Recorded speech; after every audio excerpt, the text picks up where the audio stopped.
Stand by to launch FanStream Sports. 3, 2, 1. Let's start. Hello, sports fans. Welcome to FanStream Sports. Nothing but pure sports. This is the JP Show. JP, it's so good to hear you back on the air. Stand by. Now, here's JP. All right, welcome into a Thursday edition of the JP Peterson Show. They all run together when it's training camp. It's hot. Every day is hot, and I love it. Out there sweating, just like the players. Well, maybe not like them, but another great day at training camp. Just got back, changed shirts, hat's still wet, but we're good to go. And not complaining, loving it, loving every minute of it. I love football practice. You're not freshly showered this morning? No, I am not freshly showered, but hopefully I don't smell too bad. Only intern Danny's in the room, so we're good. I mean, I'm smelling something over here. I'm not sure what it is. You smell 1,300 miles he's away. Cooking, as Orestes said the other day. Yeah. All right, we got good stuff today. Todd Bowles accused me of jinxing his team today. Oh, JP. Yeah. I thought you were a fan. I am targeted now. I have been targeted by the administration. It's a very uncomfortable feeling. You will hear the soundbite. And I'm just telling you, I'm just not feeling Lord. No, we're good. We're good. I knew you were a closet Falcons fan. I knew it. I once worked for them, right? I'm aware. Yeah. I'm a turncoat. I am a turncoat. Oh, I probably Yes. should have said closet Saints fan. Oh, geez, don't say that. That would have got the These masses crackpots riled are up. really, yeah. Buck's basement will lose his mind. Come down here with a squirt gun or something, try to get me. I don't know what, but yeah, Maybe we got a lots to squirt get gun to and from the some Bucks. Zyon talked today. It's really interesting to hear him talk. Rashad White talked today, very candid about his situation. So you hear from him. Todd Bowles, and another interesting day of camp that showed a lot of guys that are still making plays. So we'll get into that. We got Rays news to get to. No major trades after Zach Littell last night, but it is clear now the intention of this team is to break it down and sell it off. I would expect a couple more guys to be out the door by the 6 p.m. deadline, maybe even during this show. I would expect Brandon Lau to be one of them. Yandy Diaz, we'll see. And I don't think either one of those guys should go for what the Rays have invested in them in terms of their contracts next year. Very manageable contracts for all-star players. You don't trade those guys. If you're a serious team. And with the new regime coming in, I would think that they would want both of those guys on this club and not more prospects. We got too many prospects, way too many prospects on this team. And so we'll get into that a little bit as well. And anything else you guys want to bring to the table. Super chats are always wanted and loved. You can do that on YouTube. We got a little QR code there on the left hand. If you'd like to donate to our independent journalism effort here at FanStream Sports, we would love to have you be one of our supporters. So thank you very much. And we'll get to all of your great comments, tweets from last night. We were tweeting our ass off watching that game last night. Timmy, did you get the chance to watch the last gut-wrenching, just it's these losses are just piling up and one's just worse than the other. I've never seen a team. It's not only bad luck, it's just horrible managing, bad luck. Just like they don't even want to win. Like it's like they're literally trying to lose games. And I know that's not the case. I'm not going all conspiratorial here, but damn, they sure make you wanna. Yeah. It's just bad. brutal. At one point last night, the game is, I think the Rays were still up at this point, if I'm not mistaken. No, I think it was 3-3 or 4-4 at this point. Anyway, so they're doing the broadcast and they're like, oh, Kevin Kelly is warming up in the bullpen and Morel is coming in to pinch hit. I'm like, could there be like two worse sentences back to back than those two if you're a Rays fan? Like back to back, we get a shot at Kevin the Gas Can Kelly and warming up in the bullpen. Here he comes, full ignition, about to happen. And meanwhile, we're going to pinch hit Morel in a key situation. And I think we all know how that's going to end poorly.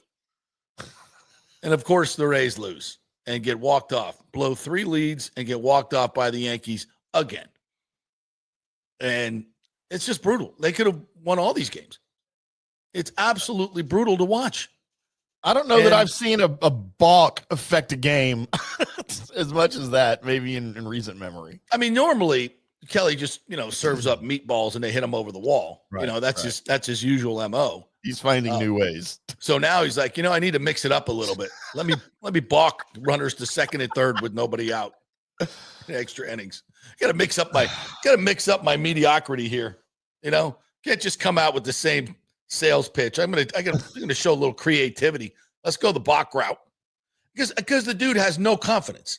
He has zero confidence. You can just see him as he comes in. And who thought that he was going to get the job done in that situation? You could have stayed with Useda for another inning. Mm-hmm. Not to mention, God, bases loaded. Aranda hits one to the freaking wall that Dominguez peels off the wall. I thought that was going over. That, and they win the game probably if he gets that one. So it would have been a grand slam. So I don't know, man. Just this team. And then after the game, there goes Zach Littell for, two 28-year-old nothings. I mean, you got nothing back for Zach Littell. And I know he's a rental. I get it. But it's another way to save $1 million for the owner. I said this yesterday. If you were Stu, would you not want to, in the $1.7 billion profit that you're taking out of this team, just go for it one last time, keep your guys, add to the team, spend a little money, just go out and, what the hell? How much money do I really need? It's my last year. Let me go buy a couple of big time players just for fun and see if we can't turn this into something before I get out of here. What the hell? Nope, not him. As we know, he's going to take what I could save about $7 to $10 million here, dump some salary and, on the way out, pockets even more money. Like that wasn't going to happen. Of course it's going to happen. And probably more today. This is why it has always sucked to be a Rays fan with Stu Stern. We've never had a good owner here. Stu was, obviously he brought us some wins, but the rest of the stuff is just awful. So I really feel for Rays fans. And it sucks. But all we can say is, ding dong, the Wicked Witch is dead. And we don't have to put up with this crap anymore after this year.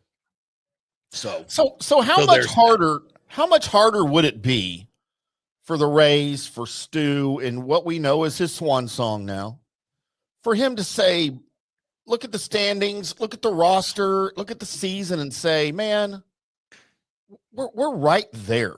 Yeah. Let's tweak a couple of things and let's just see what happens, right? Let's be buyers. Let's see what happens here as I make my final push as the owner of the Rays and maybe send off the team, send myself off for the playoff run, right? Yeah. And go do that rather than, man, I really need to save about $2 or $3 million before September rolls around. Who can we sell for nothing? Yeah. I feel like that was the easier decision to make because of his love for money over content. But it's I don't know, when we've talked about it all season long, the Rays are right there. It's not like it's a stretch to say with a couple of changes we can make a playoff run. I don't know that you're going to catch Toronto at this point, especially after the moves they've made in the last day. No. But dude, the wild card is right there. Yeah. Well, this is what he told Mark Topkin from the Times at Yankee Stadium yesterday. He said there's a decent chance this will be the last go at it, but not necessarily. You can't believe a damn word that comes out of his mouth anyway. But anyway, Sternberg told the Times at Yankee Stadium, even if it were, or I knew definitively, I still wouldn't treat it any differently. I'm a big believer that until things happen, they don't happen, Sternberg said. And I just carry myself in a certain way. I pick myself up and dust myself off, right? Right. Sternberg declined per team statement in June to discuss any specifics of the negotiations or sale, but he made very clear that he does not have to check things such as trade deadline moves with the prospective new owners and remains very much in charge. Singularly and ultimately, he said, no different than any other year. Yeah, this is also the man, and it said the team was not for sale, right? So I mean, I don't know what this is worth. So, and I know for a fact that there are already people within the new organization working within the organization now. I don't know if it's in baseball operations, probably more in marketing and looking at the books and all those things, more discovery than running the team. But I wouldn't be shocked that these new owners have some say in what's moving. What if there are any, really, really big moves? If they were going to, trade for somebody who makes serious money, like that would ever happen. I think there'll probably be some type of communication. And again, I mean, obviously with what Major League Baseball has done and said here in this entire situation, threatening his revenue sharing and all the things that have gone on that have shown that basically he's not, listen, if there was another group out there willing to pay $2 billion for this team and they didn't even get a shot. Right. And if Stu were around, he would have been, we'd have been doing this highest bidder thing for another 6-7 years. So clearly he's not in control, even though you might say that he is. Yeah. Clearly he's not, in my opinion. So, so he goes on. Anyone who sees me, if they know, they'll hold on. He said Sternberg, who attended games at Steinbrenner Field last week and several road series in the Northeast, said he hasn't noticed a change in reception from the people. Was he expecting anybody who sees me, quote from Sternberg, if they know, they'll say something, but I don't see anybody acting differently. Oh. Sternberg said, quote, there will be time for nostalgia, but his focus remains on the field, such as being involved in the trade deadline discussions. If the deal does close and it gets approved by Major League Baseball, which of course it will, Sternberg, having been on the wrong end of 2 World Series, would relish going out a winner. Quote, anytime we can sniff, let alone make the postseason, is incredibly rewarding. Winning the final game is always the goal. Dude. Like, this is just silly. It's silly. We doing? We're going to try. You just sold off your starting catcher and your best starting pitcher. How are you trying to go out with a bang? And got nothing in return, by the way. Got nothing in return for either one. Well, Fortis is a decent catcher, but he's no great shakes. And nothing for Littell, except maybe a backup catcher. I mean, come on. Like, it just says things. It does the exact opposite. And we're supposed to believe him and anything he says? It's a joke. It's a joke. Unbelievable. So, yeah, and watching the game last night, how about Josh Lowe? It's a 2-run bomb in the bottom of the 9th. You're like, oh, you're up 3-2, and here comes Fairbanks. And, he threw a pretty good pitch. And Volpe just was looking curveball and smacked it over the wall, made it 3-3. And even that, so you're going to extras, and you're like, And then Aranda almost won it, really, with that shot off the wall. But you guys made a great play. They only scored 1. But, again, they had so many opportunities last night and could not convert them. And it just looks like a team that's a bunch of dead men walking. There's just no fire. There's just, it's almost like they know they're going to lose. Like, there was a time when this team was fighting hard. It's like even when they got down during that run where they were 25-9, they had a sense about them, that they were going to come back and win. But these games, it's the exact opposite. And Cash manages that way. Yeah. It's like, it's not that important. We'll just throw Kevin Kelly out there again. We don't need Usader to go any extra. Whatever. Got Morel on the bench ready to go. It's a joke. All right, so let's talk about a team that and for Fairbanks, he's on some radars for the trade deadline, and most notably where he started his MLB career, right here in North Texas, as the Rangers. Rangers and Rays have been in discussions, from what I'm hearing on this end of it, to bring Fairbanks back to the Rangers. Of course, they're the team that drafted him. Yeah. And I don't know how. What are we going to get for him? A broomstick hot dog? Well, based on what they've gotten back for everybody else they've let go, I'm telling you right now, Chris Young is in the Rangers front office doing this. Yeah. He's like, man, how can we fleece? Stu's having a fire sale. Everything must go. Yeah. So everything must go. Sell, Mortimer, sell. Sell, Mortimer, sell. It's just great movie. What a joke. What a joke. So I don't know, man. I'd love to have him back. Whatever. Last night, that one pitch isn't going to affect his trade value, of course. But he needs to change his scenery too. I'd like love to have everybody him else back here because he's a quote machine. I think Lonnie Wilkins kind of summed this up. He said, when you don't have superstars, you never get a true haul back. Yeah. The Rays have been floating around mediocrity and trading meh for younger meh. Aside from the Archer trade and getting Randy, It's true.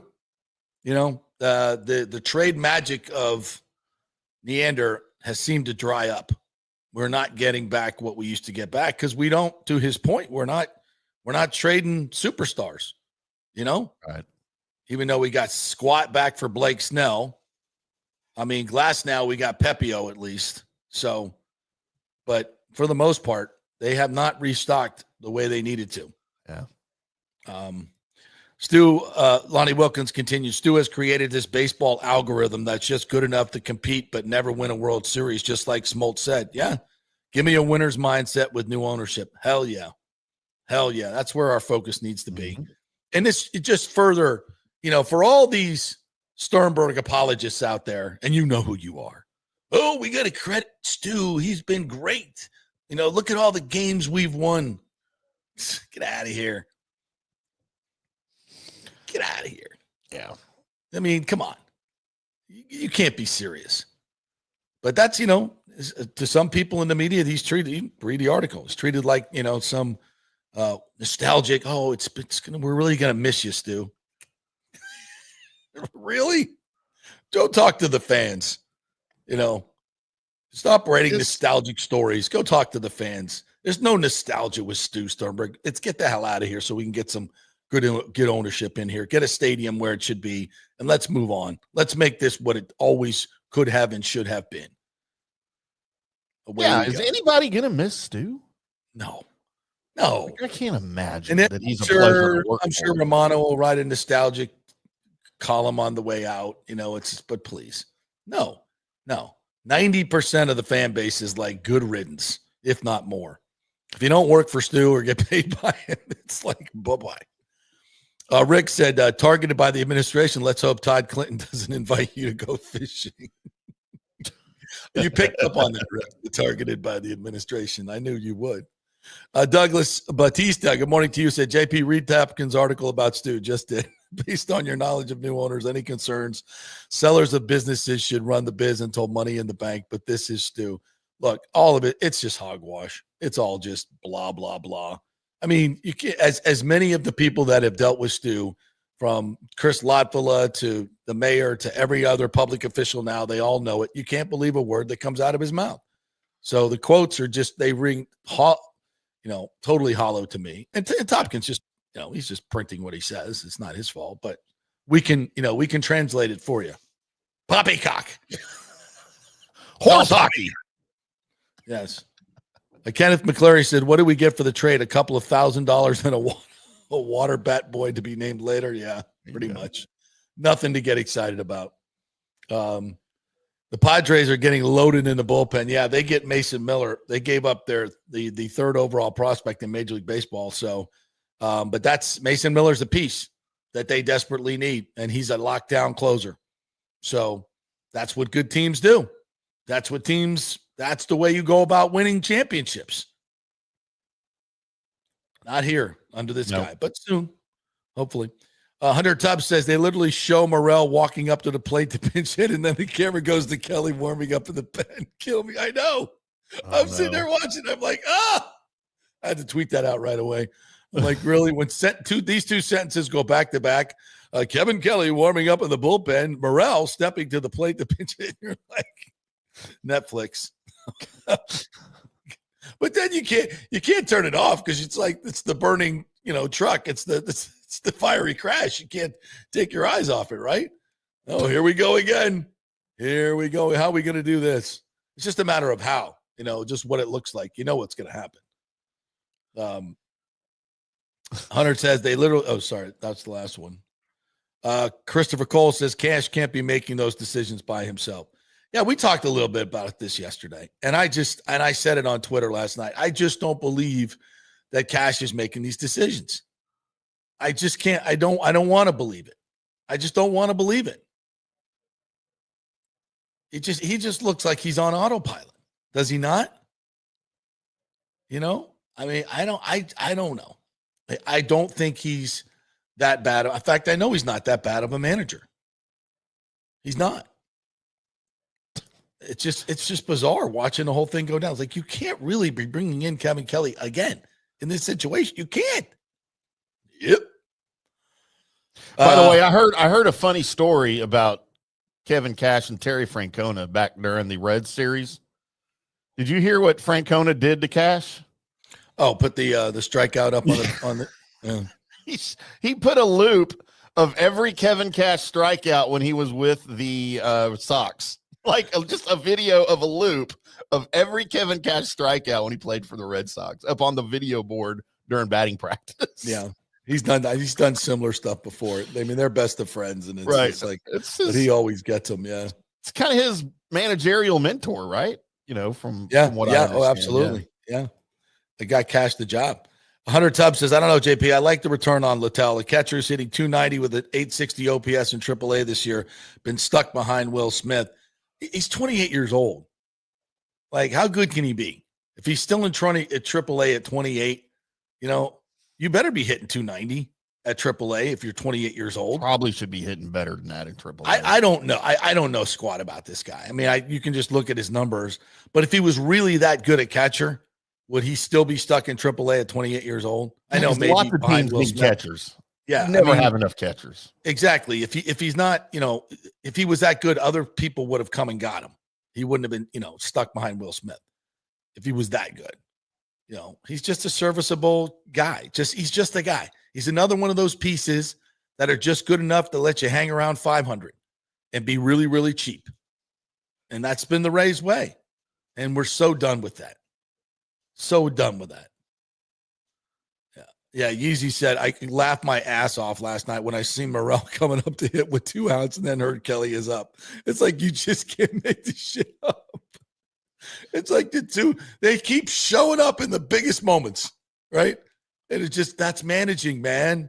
You can't let that happen. Harvey Riles chimes in as well. When I saw Gas Can Kelly, I turned the TV off and went to bed. Already knew the outcome.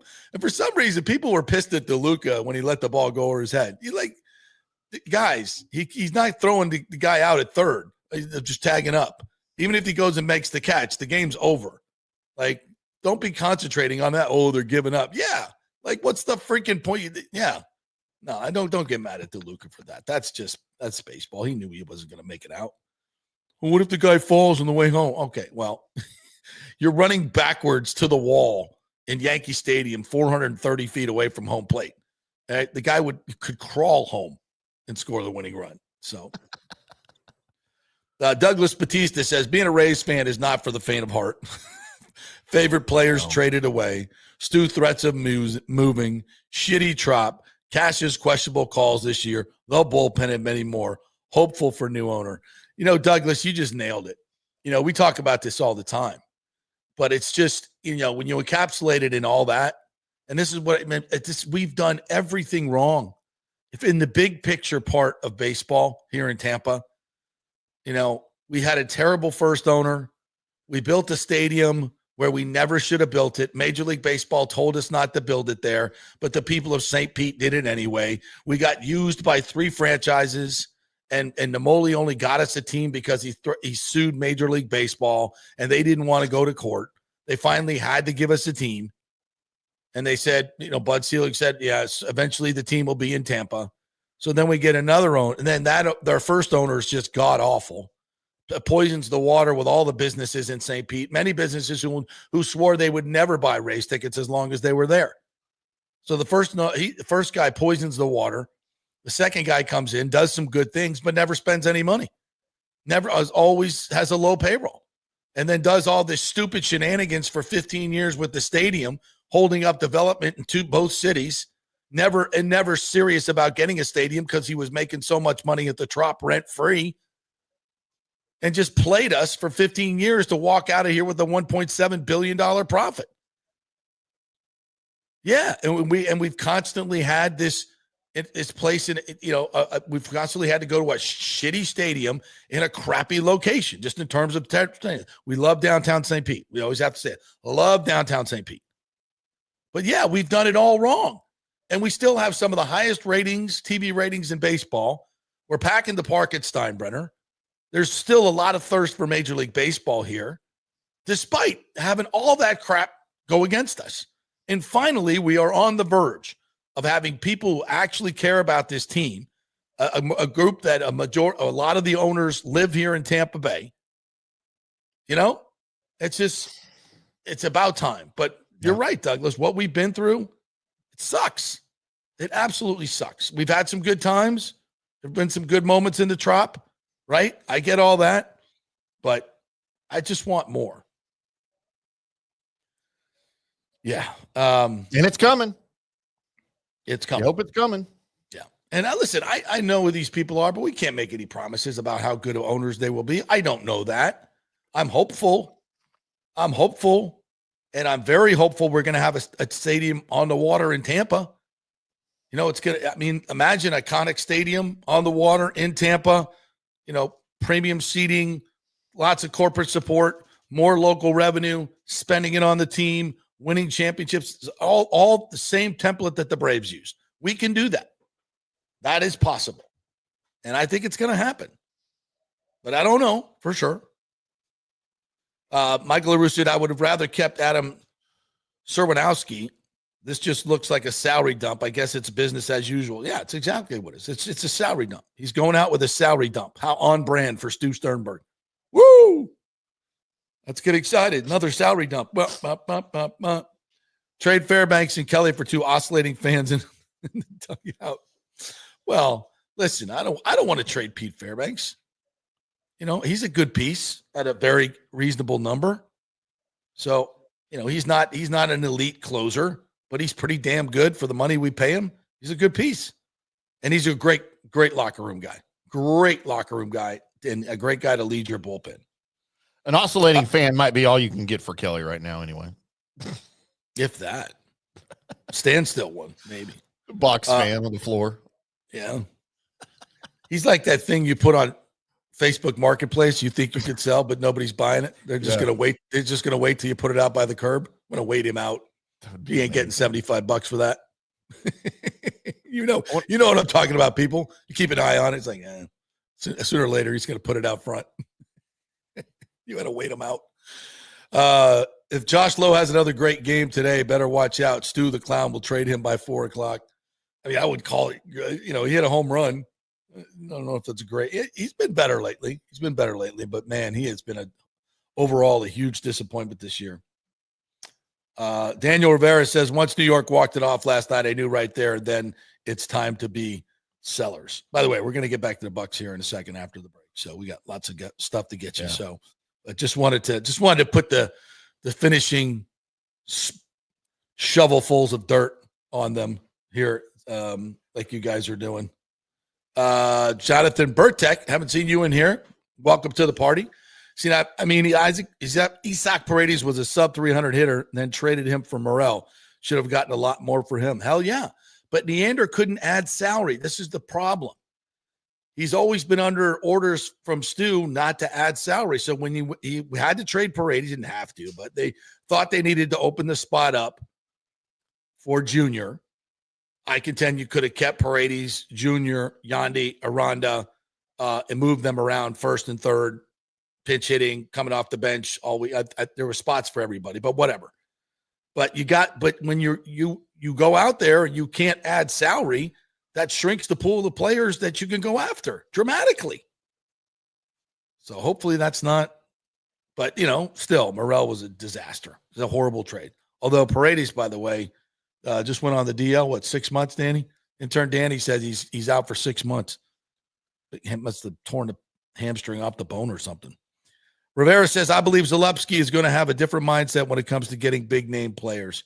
Yeah, I believe so. And I don't think, again, and I don't know, but my sense is I don't know if Zalewski is going to be a very hands-on owner.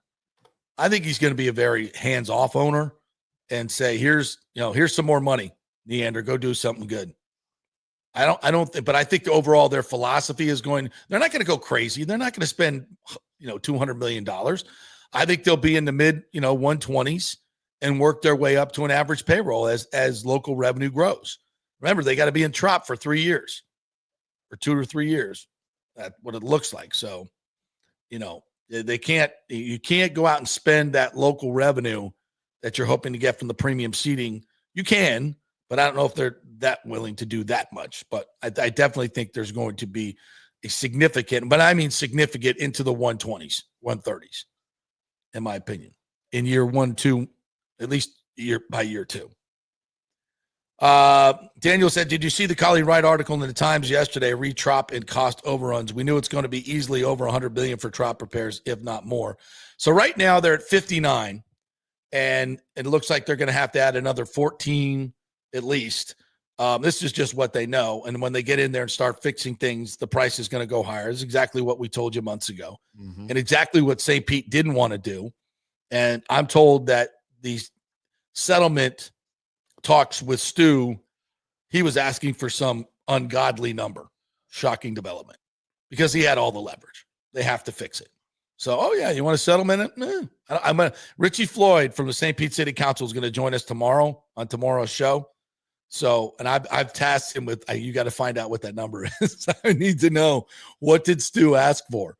So we might get it tomorrow. I'm not promising anything, but I'm asking. We're asking the question. And he's been the no vote, so he wants to know, and that should be known. I mean, that's public, should be public record. Discussions with public city officials like that, we should know what the number is. I want to know. Public records request. We're doing it. So, and the entire article, just all about, and we learned that the only insurance money they've had, $7.9 million. And the cost is already up to 59. And the only insurance payment they have so far is $7.9 million. And they're still looking for FEMA money. And I don't think they're going to get it. I don't think they should get it. Frankly, this is, it's not like this is the Superdome, Mercedes-Benz Dome, that got FEMA money, that attracts Super Bowls and all these huge events to the city. And there's a tremendous return on investment. They get hardly any return on investment the way the deal is with the Rays. They're going to pour $100 million, $75 million into this. Is the Rays rent going to go up? No. They pay basically no rent. They get all the revenues. So what kind of return on investment is the city get? This is why they didn't want to do it. Yeah. I mean, what a disaster for the city. And you think Stu, on the way out with his $1.7 billion profit, is going to throw a bone to the city to help him out? Hell no. Hell no. How awful is that? John Hill says Hall of Fame football game tonight. Damn right. We got football, even though it's always the worst football game of the year. It's Scrubville from snap one. You don't even know who the quarterbacks are. JP, tonight we have Trey Lance versus Hendon Hooker. Well, at least I know those names. Those are your quarterback matchups for Who's playing tonight? Chargers versus Lions. Chargers, Lions. I'm going to be watching, man. I was a big Hendon Hooker fan. Me too. I love hookers. Hooker. Sorry. We all love hookers. Just kidding, Ashley. Just kidding. I'm not. Love you, honey. That's a bit for the show. If you have to explain that it's a bit for the show, it's not a bit for the show. Rick says even Stalin thinks Stu has stayed too long. Rick, that's gold right there, brother. That is gold. If you don't know who Stalin is, look it up, kids. Stalin? People don't know who Stalin is? Oh, you kidding me? And no, he wasn't a former. Oh, Danny does. Intern Danny. He's learned, though. He knows history. You go out on that street, you go to the Wawa right here around the corner and stand at the door and ask people who Stalin was. 1 out of 10, if that. Are you serious? Americans are morons. Come on. They have no historical perspective. Holy crap, dude. No. And anybody under 30, under 40, there's no chance they know who Stalin is. Who Joseph Stalin is. No chance. No chance. You think any of them know? Who like, is that a metal band from the 90s, dude? No. You think more people know Nikita Khrushchev or Joseph Stalin? Neither. Neither. That hurts my heart for America, JP. It's true. Cody says MLB is losing fans. We need a salary floor, and the union should be for this. Yeah, they're judging from the Bryce Harpers of the world. I don't think that's coming. I mean, and we had Orestes in here, who's a former union member, actually probably still a union member. Mm-hmm. Like he couldn't even formulate the sentence or the word salary cap. Like these guys are so like, it's so taboo to talk about a salary cap for the players. Like they're not even allowed to say the words. Yep. I mean, come on. Muslim Adam Sandler says it's July 31st, 2025, and Christopher Morel is still on my baseball team. The nightmare. Christopher Morel, day 172. Michael LaRue says Thursday Night Football, no Jared Goff or Justin Herbert, but Trey Lance and is DJ going to play tonight? I'm sure he will. He's not starting for the Lions or starting, but I mean, he may. He's really in an NFL camp. Are you freaking kidding me? Why not? Well, first of all, how did he get off Doak Campbell Stadium Field? I mean, aren't his shoes still stuck in the turf there somewhere? He is the immovable object. How the hell did he get to San Diego or wherever the hell he is? I mean, what? Through the entire renovations, every time I looked down at the field, there he was. He still hadn't moved. And he is in camp. He is in camp with a team coached by Jim Harbaugh. I know. Maybe he thinks he's a fullback. Irony here. Maybe Harbaugh thinks he's a fullback. I don't know. What are we doing? I mean, he gives statues a bad name for mobility. Jim Harbaugh has a training camp that has DJ and Trey Lance. God. Has he forgotten what a quarterback is? He's like, I'm the greatest coach of all time. Watch me make these guys into quarterbacks. Dude. Like, yeah, good luck with that. That's it. Now that's a serious God complex right there. All right, let's take a break. I'll take our first break. We'll come back. We got lots of sound to get to. We got Mike Evans for you. Had a fun little conversation at the podium the other day, so we'll hear a little bit of that. We got Zyon McCollum. Interesting talk today. Rashad White, Todd Bowles, threatening me for jinxing the team. We've got that coming up. You got to hear it. A lot of drama on this. Hey, we're brought to you by the Jeeves Law Group, JEEVES lawgroup.com. Go to the website, get you a free consultation, whatever your legal issue may be. Give them a call. They'll help you out. JeevesLawGroup.com. They are local. They are trusted, and they get results. And by OnSiteConstructionFL.com. OnSite Construction, they are the best contractors in the business here locally. Jason Fawcett will be joining us in the studio, I believe, next week. And we'll be chatting about all the things going on in construction here and real estate. So if you need a contractor, whether it's for an addition, a restoration, or from scratch, commercial or residential, they are the folks. Be on the preferred client list. So if there's a hurricane, you know who your contractor is going to be, and you don't have to go searching. OnSiteConstructionFL.com. Back in 3. Although it may seem tempting to go without healthcare insurance, the financial risk far outweighs the gain you may experience. For example, did you know if you simply broke your leg, it could cost you nearly $7,500? Put on top of that a hospital stay, you could be looking at $10,000 to $15,000. Ensuring that you don't go uncovered is so important, as according to CNBC, high medical bills are the highest contributing factor to why Americans end up taking money out of their retirement savings, or worse, find themselves filing bankruptcy. So go to don'tgouncovered.com or call 800-669-1505. Now, depending on your income, you can get plans for zero premium. Our experts will guide you through the process effortlessly. They will shop many plans and find the one that's right for you. I called and I have full health coverage through Florida Blue for zero monthly premium. It's a free call. So why go uncovered? It's a huge risk. Go to don'tgouncovered.com or call 800-669-1505. That's 800-669-1505. Spring means a time of renewal and Rays baseball, and the folks at Italiano Insurance want to welcome the Rays to Tampa and remind you it's time to renew those insurance policies with the now famous Italiano Insurance Checkup.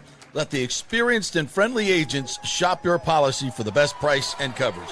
famous for saving me over $1,000 on our auto insurance last year and over $500 on our homeowners. Now that's a grand slam. Might as well get a double play by adding flood insurance and business insurance to your portfolio. Costs less than you think, and trust me, you do not want to risk your home or personal wealth. That's a big whiff. So step up to the plate and call 813-877-7799 and chat with the all-star agents at Italiano Insurance. 813-877-7799 or go to ItalianoInsurance.com. Go Rays! JP here for Riveters, our new official sports bar and grill of the JP Peterson Show. And just like our show, no BS, no corporate chain feel, just amazing, authentic folks serving great comfort food in a casual atmosphere at unheard of prices. Riveters is located just south of Raymond James and Steinbrenner Field on Dale Mabry, walking distance to the park, so free parking, great place for pregame and postgame.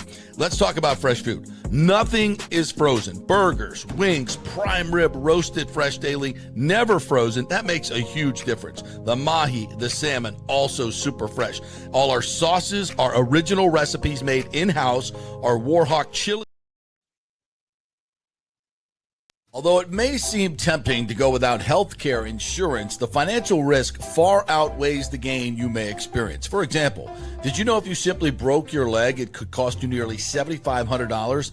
Put on top of that a hospital stay, you could be looking at $10,000 to $15,000. Ensuring that you don't go uncovered is so important, as according to CNBC, high medical bills are the highest contributing factor to why Americans end up taking money out of their retirement savings, or worse, find themselves filing bankruptcy. So go to don'tgouncovered.com or call 800-669-1505. Now, depending on your income, you can get plans for zero premium.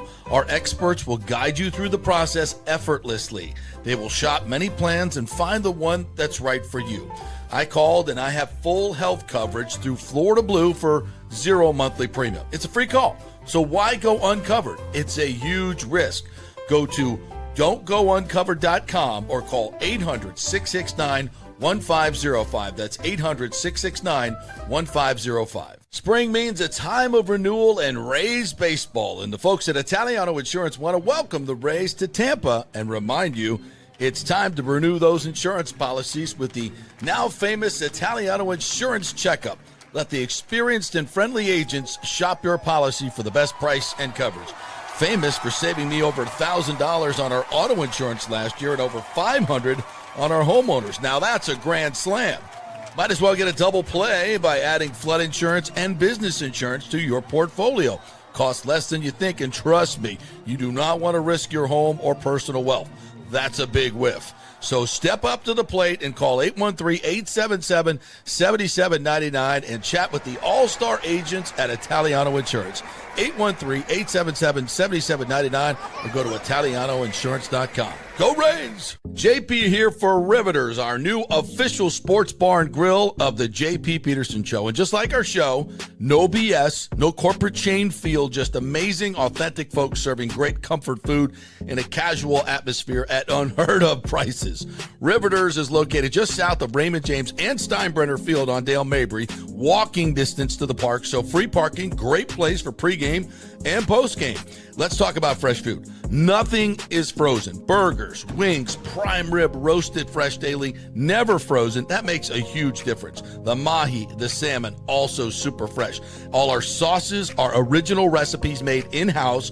Our Warhawk chili and fully loaded potato soup is made fresh in-house. It's the best food anywhere, served by people who actually care. Riveters on Dale Mabry, just north of 275, just south of where the Bucks and Rays play. We'll see you there. Are you looking to renovate your home, rebuild after the hurricanes, or build your dream home from scratch? Well, let me tell you about my friend Jason Fawcett and On-Site Construction. They have over 1,450 satisfied clients, 25 years of experience, over 500 designs, and a talented team of over 40 construction professionals. They believe building something exceptional begins by truly focusing on all the details, even the smallest ones. We understand that construction can be a daunting process, and we're here to make it as smooth and stress-free as possible. Quality is non-negotiable at On-Site Construction. We use the finest materials, employ the most skilled tradespeople, and adhere to the highest industry standards to deliver a product we're proud of and that you're going to love. Our project management is meticulous with a focus on completing projects on time and on budget. Your happiness is our primary driver. So give us a call at 813-579-5789 or check out our incredible website at onsiteconstructionfl.com. Are you having legal issues with a business partner or other legal business issues? The attorneys at Walters, Levine, and DeGrave can help. Call 800-616-0384 for a free consultation. At Walters, Levine, and DeGrave, we've redefined what a law firm can be with top-tier attorneys, personal service, and 26 years of success. From business law to civil litigation, we deliver smart, client-focused solutions. Walters, Levine, and DeGrave recently won a $6.4 million jury verdict from a large real estate developer, and they can win for you too. Walters, Levine, and DeGrave. Let's solve it together. Not attorney spokesman. For a free consultation, call 800-616-0384 or go to walterslevine.com. Offices Tampa, Sarasota. Let's go. Right now, back to the show on FanStream Sports. All right, welcome back to the JP Peterson Show, brought to you by Riveters, the official bar and grill of your favorite sports show, the JP Peterson Show. We will be there tomorrow. Programming note, tomorrow's show will be from 5 to 7 o'clock. Not going to do 2 shows. Sorry. Don't have the energy on a Friday. Can't. Bringing me. So we'll do 5 to 7 tomorrow for a Rays watch party at Riveters. So we'll be out there. The lovely Ashley will be out there. If you're going to come, put it in the comments there. Come join us, and we'll get some tables, and we'll all sit together and watch some Rays baseball and eat some Riveters wings. What do you say, Timmy?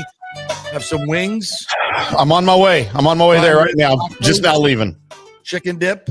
You have the whole thing. Yeah, you can. You drive 17 hours. That's all it takes. About 16, 17 hours. I bet I could do it in 16. You can make it. Yeah. Get your Depends on and let's go. No, that's why I have a big gulp cup. Yeah.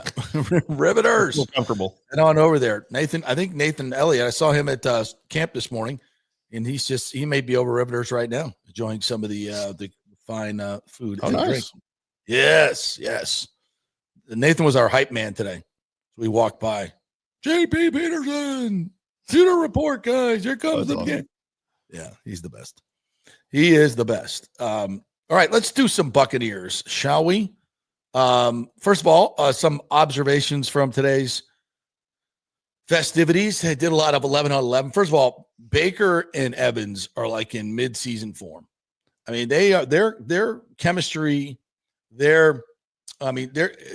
it's like he knows exactly what Mike's going to do at the top of the route before he does it. You know, before Mike even turns around, the ball's halfway to him. It's right. You can't defend it. And Baker threw some lasers today on inside routes. They were doing situational 3rd and long. And, obviously that's the toughest play for the offense to convert.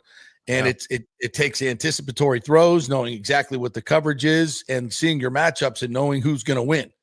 And, Jamel Dean said it today and Zyon said it as well. Mike's never looked better. I said it last week. I said, I've never seen Mike look better. He's as fast as he's ever been. He's catching the ball better than he ever has. He's getting more separation than I've ever seen him get. I don't know what the hell, fountain of youth he's drinking from. But when I heard those two guys say it today, I'm like, yeah, that's what it looks like to me. It's counterintuitive as he gets older, 31 years old, but he's in better shape than he was as a rookie when he was 240, 250 pounds. Brady, the TB12 method that he adopted has made him a better player. I mean, I don't know what to tell you. This guy's just killing it in training camp, just killing it. JJ Roberts made a bunch of plays today. He just keeps showing up. He just keeps showing up and making plays. He was an undrafted free agent, and he's playing all over the place. So, here's Todd Bowles talking about Baker and his number one target, Mike Evans. Right now, this practice specifically. It's important that they find a good place. Obviously, they're two of our best players, and we rely on both of them a lot. They have very good chemistry. Them getting on the same page early can only help us offensively. I think Grizz is doing a good job. Mike is in there getting him the football and making him aware and moving him around as well. And Baker's been finding them, and he reads the defenses very well. So both of them are off to a great start in camp, and obviously they're two of our best players, and that's what you like to see. Yeah, he talks about reading defenses, and that's what Mike did the other night where they were doing the indoor practice, and I think it was Zyon was out there, and he kind of just sat in this one area. Mike was running a corner route, and Zyon sat right in front of him, and Mike read it and went behind him, and Baker, they were both on the same page, so Baker had to almost let it go before, he read that play, and you can't defense that. When your two guys are that strung together, I mean, it's impossible to defend. And Baker's arm just looks so good. He's just throwing seeds.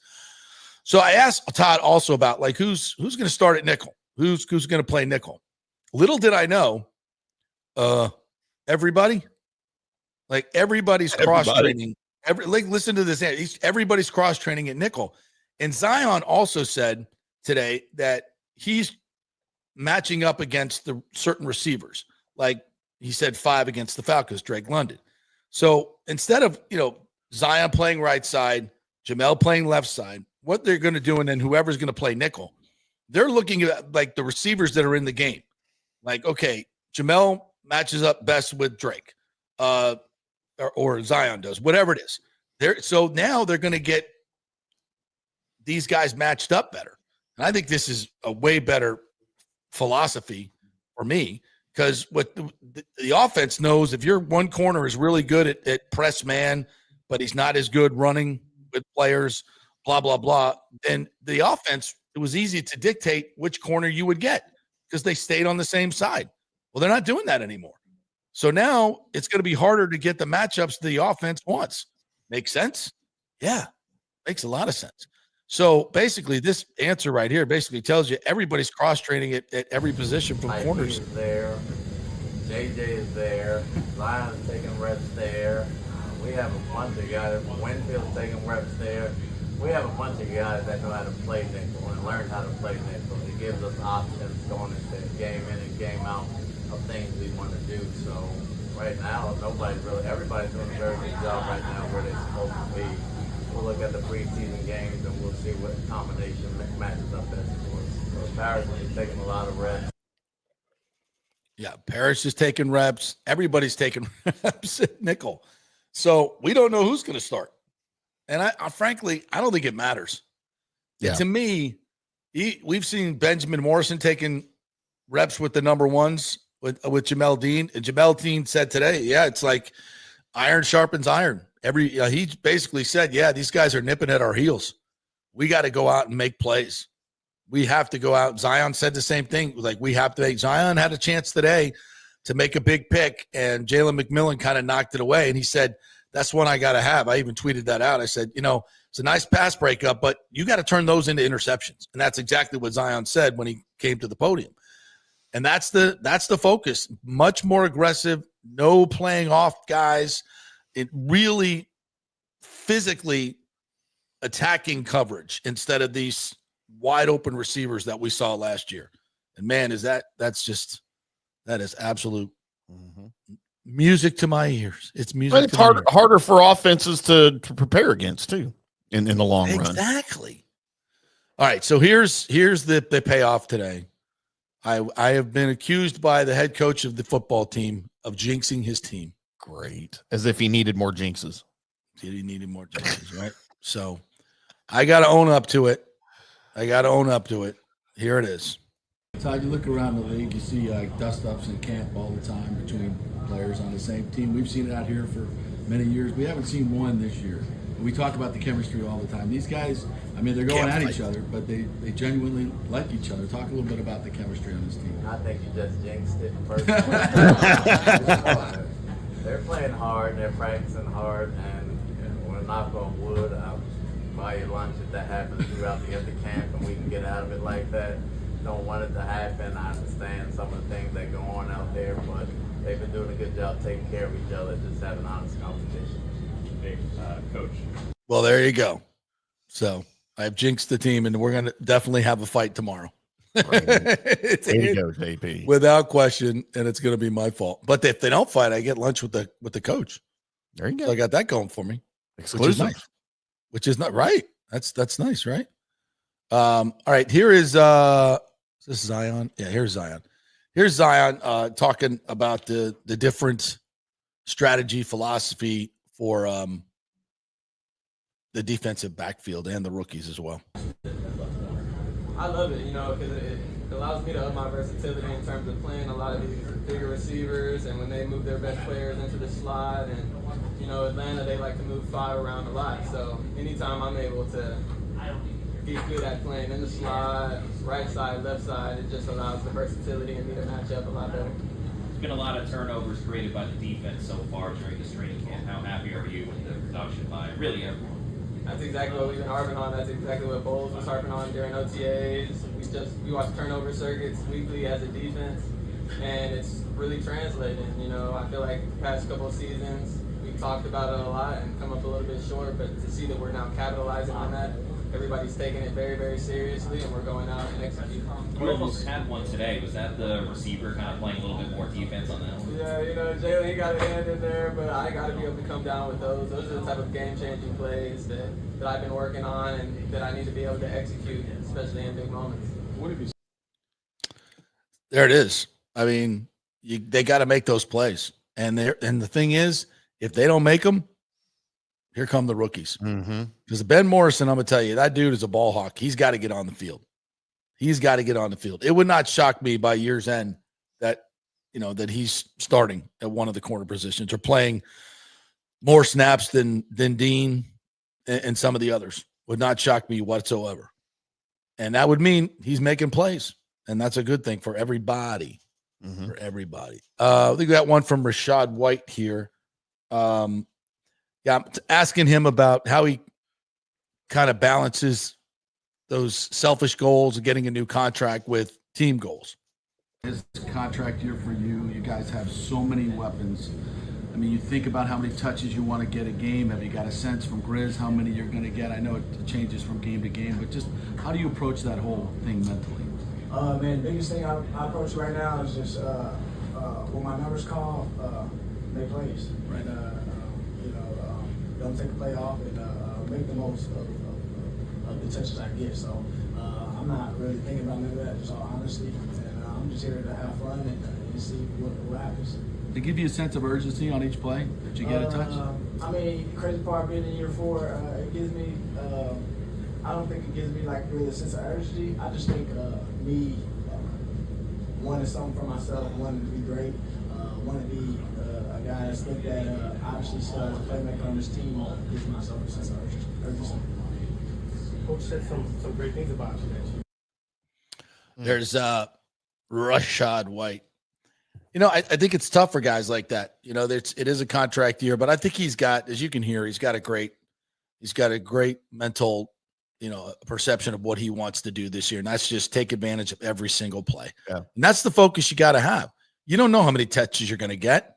I think he's going to get a lot. I think he's going to be a very big part of it. He looks faster. He looks leaner. He talked about that today.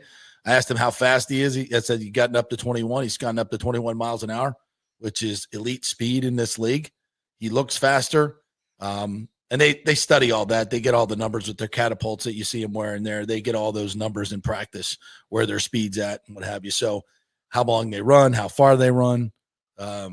We need to do just a segment on that. I'm going to talk to the Bucs and see if I can get kind of one of their data people just to get them on and just to ask questions like, what kind of data do you get? I think we'd be shocked at the kind of data that they get on these players. They practice, how much weight they're losing, how much sweat they lose, how far they travel, how much they run, how fast they run. Everything is tracked now through GPS, which is really, really interesting. So, so we picked up a few things today, and I just think in terms of the play, Devin Culp had a touchdown in red zone. He continues to really, really impress. I think he's working his way into the rotation for tight end. I think they'll see him more. The depth at receiver is ridiculous. Abuka had another good day making plays out there. Tez Johnson continues to show his burst. When he gets open and they're going 11 on 11, they're just tapping up in terms of tackling, but you can't even get a hand on him half the time after he catches the ball. So these guys continue. And the defense, I would say again today, watching Trask go in 2 minutes, he had some nice moments, but again, too many bad moments for me. Threw another pick to Merriweather inside. Sometimes he just throws ridiculous bad picks. And he did again today. I was talking with Greg Allman and some of the other guys, Scott Reynolds. I'm like, do you think you're going to bring in a veteran arm? And Greg was like, I don't know. We'll see if they really like Trask, and they had hoped Pratt would be battling him for the backup position, and Pratt's has a back injury. So I think they're very unsettled, and I would not be shocked, especially if Trask does not have a good preseason game, and he just seems to hold the ball. And I was talking to one of the other guys, and I said, does it look like he's getting better year to year? To me, it looks like he's regressed. And they're like, yeah, I would agree with that. So, but again, if we're nitpicking about the backup quarterback, your team's in pretty good spot. Right. If that's the worst thing we have to gripe about. Pretty good spot. All right, we'll take another break. When we come back, I want to get to some more comments on the Rays and the Buccaneers. We got an interview with Mike Evans as well that we are going to get to. And Tim wants to talk about some other college football things and other crazy things that you're bringing. What are you bringing to the table today, Timmy? When did I say that? I don't know. I guess I'll go find some college football to talk about. What are you bringing to the table today? Something? I mean, Lions and Chargers preview? Lions and Chargers. Okay, we're going to talk about tonight's big matchup between Trey Lance and Dewey Ungalele. How are we overlooking this? All right, we're brought to you by the great folks at the Gold and Diamond Source. You know them. Gold is at an all-time high, so bring in your old gold and leave with some new gold or some new diamonds. That makes it great. Right? All these things you used to wear that you don't wear anymore, bring them on in. You can take the cash. They'll give you cash. You can take it home with you. Also, you can buy something new there that you're going to love. So you have options at the Gold and Diamond Source. And if you're doing anything in the jewelry realm, you have to go there, right? It's our great local company. They do so much in the community. We support all our local businesses. We love them. None more than the Gold and Diamond Source. 3800 Omerton Road, always online at goldanddiamond.com. Back in 3. Hey, JP here for my concierge medical professional, Chris Lugo, PA. You've heard him on the show for a couple of years where he shares invaluable medical, nutritional, and supplement advice. With Chris, it's like having a medical provider as your best friend. What I love about this concierge service is the convenience and support he offers. I can text or call him 24/7 with any questions or concerns, and he'll promptly call in a prescription if needed. No office visits or copays required. It gives me peace of mind knowing I have someone genuinely invested in my health, not just focused on insurance profits. And the best part, the Bay Area Modern Medical Center's personal concierge service is more affordable than you might think. Don't let insurance companies dictate your health care. Take control of your health and wellness today. Visit BAMMC.com for more information and to schedule your initial free consultation. Empower yourself and take charge of your personal health with BAMMC.com. Hey, JP here for the Gold and Diamond Source. And you know I'm always trying to find ways to save you money or make you money. Well, here's a great idea from Julie and Steve Weintraub at the Gold and Diamond Source. Gold is at an all-time high, so if you bring in your old jewelry, Steve and Julie will buy it off you and offer you the highest trade-in values of the year. It's the perfect time to upgrade what you're not wearing into something you'll never want to take off. So take advantage of that right now. The custom engagement rings to birthstones, tennis bracelets, diamond studs, whatever's on your wish list, the Gold and Diamond Source can make it happen. And did you know they also have the largest selection of any men's jewelry in the area? A great new section there. Check that out. They have free services like free settings, free cleanings, free appraisals, all that stuff right there at the Gold and Diamond Source. Family owned and trusted for over 40 years. Great folks over there. We love promoting these great local companies. None better than the Gold and Diamond Source. 3800 Omerton Road, always online at thegoldanddiamondsource.com. JP here for the Jeeves Law Group and my man Scott Jeeves. If you're going to hire an attorney, do you want some guy looking for a quick settlement and a quick buck, or do you want an attorney with some chops? Scott is a board-certified civil trial lawyer and a certified circuit court mediator. Been practicing in the Tampa Bay area for over 30 years. He is a peer-reviewed AV preeminent-rated civil trial lawyer. They just don't hand out those classifications. He's been the lead class action counsel on many complex consumer protection cases and has handled hundreds of serious personal injury cases. He's dedicated his career to protecting injured victims and is committed to vigorously representing you. We're local, we're trusted, and we get results. Personal injury and personal attention. Call for a free case evaluation. That's 888-9-JEEVES. That's 888-9-JEEVES. The Jeeves Law Group. Summer is coming. Do not get caught with your unit unprepared. Your AC unit, of course. The awesome folks at Third Generation Plumbing and AC have a special going on right now. You get a free 1-year maintenance package with any purchase of a new unit. They have special 60-month financing as well, so you don't need a huge chunk up front. Third Generation has an impeccable reputation built over 30 years of doing business. They do plumbing, AC, mechanical work, anything you need around the house. They are trusted folks. Go to the website and read the 5-star reviews. Deidre said, great company that always arrives timely. We have used them for our AC both in home and business and have been very happy. The staff is knowledgeable and professional. I would recommend Third Generation again and again.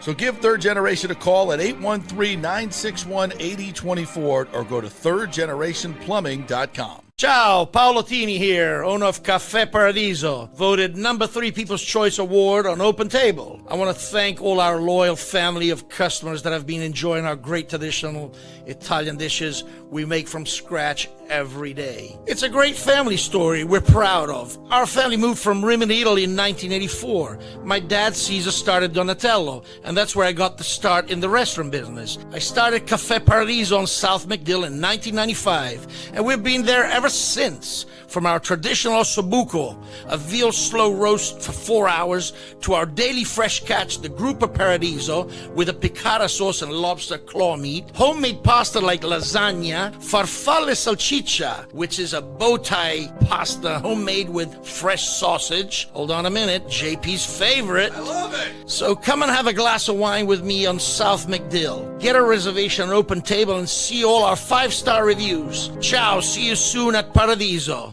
Let's go. Right now, back to the show on FanStream Sports. All right, welcome back to the JP Peterson Show, brought to you by Third Generation Plumbing and AC. They do it all over there. So if you have any AC issues whatsoever, and it's so hot out there, and maybe your air's not blowing as hot as it or as cool as it normally does. Maybe it needs a little Freon, needs a little juice. So call the great folks at thirdgenerationplumbing.com. They will come on out. Prices are very, very reasonable, and you get what you pay for. A very honest group. They've been doing this for 3 generations since 1995. So give them a call, thirdgenerationplumbing.com. They do plumbing, AC, anything mechanical in the house. Great folks over there. All right, Rays trade deadline news. Francis Romero, a well-established baseball writer, give him great credibility, says talks involving Yandy Diaz are currently stalled, with the Rays demanding a high price and showing no rush to make a deal while sitting just 3 games out of the wild card race, according to industry sources. So that's good news. At least we're trying to get something for Yandy. And again, Yandy's a piece you want to keep. He's under contract for, I think, 2 more years at a very reasonable rate and one of the best hitters in the league. At $12 million, you keep a guy like that. Brandon Lau's an all-star. At $11.5 million, you want to keep a guy like that for the future. Pete Fairbanks is $12 million next year. He's a very good closer. That's a piece you would want to keep at that level. So yep. I don't necessarily want to see them move, but Cash said today before the game, there are more moves to come. And to me, once you get rid of Littell and Jansen, you're giving up. You're giving up on the season. You are officially sellers. Rays fans, you okay with that? It's expected, but yeah. So that's the update right now. If something comes up, I just got a text here. Hold on. Hold on. Breaking news: Michael Jackson has died. Excuse me? Oh, did you not know? Did I really break news that Michael Jackson was dead? No, I thought, didn't that happen a while ago?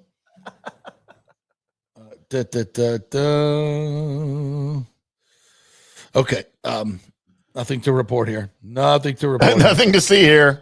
Nothing to see here. Move right along. We're walking. All right. So some other great comments here from Cody. Says the most excitement us Rays fans have had was the hit show. Greg Vaughn, Vinny Castilla, Crime Dog, Jose Canseco. Even though it didn't work, us fans were excited. Yankees fans get that every off season. Yeah, I mean, it's just Show. Devil Rays center stage. Tampa Bay's baseball temperature is rising, and tickets for this season's Devil Rays Hit Show are going fast. Lock up your favorite single-game tickets now. Tickets are going fast. Seats before they're gone. Call Ticketmaster today. Hit show. Hit show. Devil Rays. I tell you, those like little local. That's marketing. That's marketing. Best, man. Give me a jingle, baby. That's right. And it rhymes with shit show, which really makes it good. You want to do a parody. Shit show. Devil Rays, shit show. Stu still owns the team. Shit show. Yeah. Bring back the name Devil Rays for the love of God. David R. Britton said, but I thought the new guys were in charge now. No, I didn't say that. I said they could have some input, and if they take control of the team before the deadline, they might make some moves. But they did not till September. And like I think you and I agreed, Tim, just historically speaking, that when sales are kind of rumored to be going through in the middle of the season, that new ownership groups will be consulted about major moves moving forward, right? Yeah, especially with players and trade deadline stuff. However, that is in a normal situation, in a normal sale, in normal circumstances in Major League Baseball. This is anything but that. Exactly. Where you've got a guy basically being forced to sell the team, and Major League Baseball itself is above all of this and overseeing all of this. So we have anything but normal circumstances with all of this, but I can't imagine the ownership group is not at least being told what's happening ahead of time, if not consulted, right? Like that's hard to believe for me. Right, exactly. Rick says, JP, Ashley, I'm kidding. I don't love hookers. We're just friends for 10 minutes. 10 minutes. Wow. Giving JP a lot of credit there. These are professionals, after all. They're not wasting any time. Can't make any money that way at $5 a pop. Like William H. Macy once famously said, $20 is $20, right? That's right. If you never watched Shameless, William H. Macy and Shameless, it is something to behold. One of the greatest characters of television of all time. Yeezy said, DJU will be playing tonight for the Chargers. Watch him light it up. Oh, shut up. Light what up? Yeezy. The bench? Yeah. If he moves, I'll tune in just to watch it, just to watch that. If he watch him take off on some scramble running around, I'll lose my mind. Robert Brooks said, had the chicken dip at Riveters for the first time last Saturday. Excellent. See that? Wow. So, speaking of JP recommendations, Nathan Elliott had the prime rib sandwich. How about that, huh? Man, that prime rib. You want to talk about a cheesesteak, bro? You talk about the rolls they use. I don't know exactly which ones, but I don't know which ones but they're fantastic. And then they put prime rib in there. Not that steak-um bullshit. No, like they use at Geno's and Pat's up in Philly. Like they know how to make a cheesesteak. And no cheese whiz. Like it's like provolone. It's got to be melted provolone. Provolone on prime rib with peppers and onions. Yep. Come on, dog. That is so. The prime rib sandwich is so. Good. I made some homemade cheese steaks for the kids at the house a couple of nights ago. What'd you use? What kind of meat did you use? I used ribeye. Nice. And I bought it. I went to the butcher shop and he sliced it so thin for me. It was great. I need a good meat market in Tampa. We got one here. We cooked it up. I need a butcher recommendation. Yeah, I need a good there was a good one on Armenia that I used to go to. Castellanos. No, it's an Italian market. It's good. I need to but I haven't been back there in a while. There's a potential for a new sponsor there somewhere. Yeah. I need some good meat. How'd you like to be known as the official meat market of the JP Peterson Show? Talk about a home run. Speaking of endorsements, though, so last night, me and my high school buddy, the great Mike Santamasso from Cigar City, so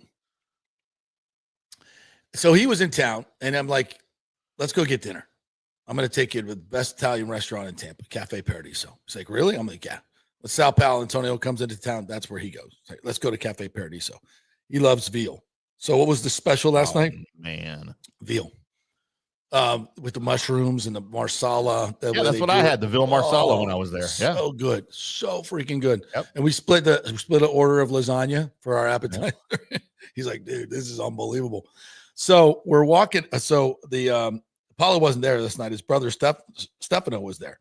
So Stefano comes over to me and he goes, hey, there's a couple in here tonight, and they're in here because they heard it on the JP Peterson show. I'm like, awesome. Tell them to come over. We were sitting at the bar. It's like, tell them to come over. And so this is Benjamin, and it was Benjamin's birthday, and that's Monique, his wife. Oh, wow. So Benjamin, I hope I'm getting that right. And Monique came into the restaurant for his birthday because they listened to it on the JP Peterson show. And they said it was absolutely fabulous. So shout out, happy birthday to Ben and Monique. At least we hope that's his name. Monique. Yes, Monique and Ben. Yes. Okay. I even remembered after two awesome, rums last night. Yeah. How about that? So marketing works. Yeah. It works here on the JP Peterson show, in case you didn't know. So thank you.